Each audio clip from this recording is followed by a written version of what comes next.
And one really great part of strategy is really focusing on public health. To do that, we need to let people know, as the provost was saying, that this air pollution affects everybody, right?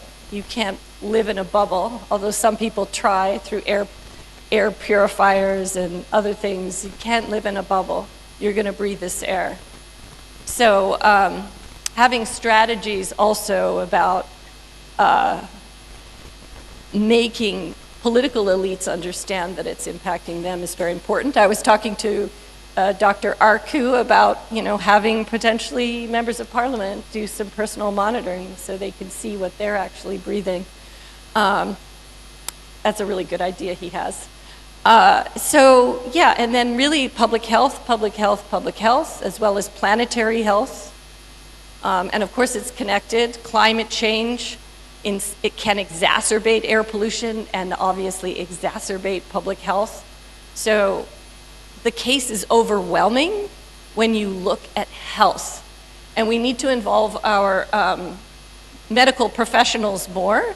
If you think of the case of little Ella, it really would have helped her and her family to know, potentially, that the traffic emissions was exacerbating Ella's lungs and her asthma. Some people are still trapped by economic circumstances to live near these emissions, and that's why we have to, make sure that we get rid of these emissions as the solution. And then we need to build public collective narratives. We need to tell the stories that are compelling. And we need to keep advocating as we tell these stories for more resources and really build the coalitions. And so I'm hoping everybody here will be networking. We'll take at least 1 or 2 or 3 people with them as they leave, in terms of their ongoing conversations and ideas and ways that they can work together. I think that's a really good task. And then I think it's important that we develop and share case studies. I think, Steve, this is often, something you emphasize, of where we've made success. Because it's easy, especially young people these days, often despair at where we're at. And it's really important to see that actually we can make progress, and we even know how to do it. So we really just need to get at it, and we need to build our allies. And we have a lot of resources and tactics and learning we can build on.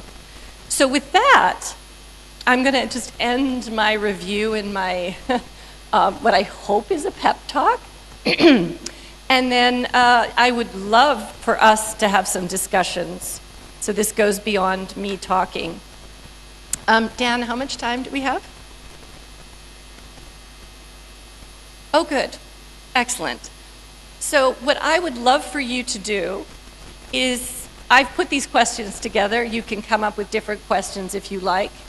But these are just to start conversations.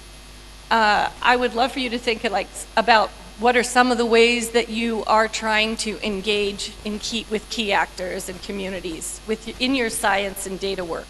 So how are you trying to do that? I've already heard some very inspiring things from colleagues already. And what challenges do you face? And what kind of support do you need to do this kind of work better? Who do you need to partner with? Are there people around the table, your clean air action table that, that are missing, that you need to bring in? Could be, again, the medical partners. It could be your city. It could be, community members. And so who do you need to partner? And how do you need to build this kind of public source awareness? And what kinds of strategies are you using if you're thinking about it? And do you have any successful cases to share with us? Because we do need to take that in our toolbox with us.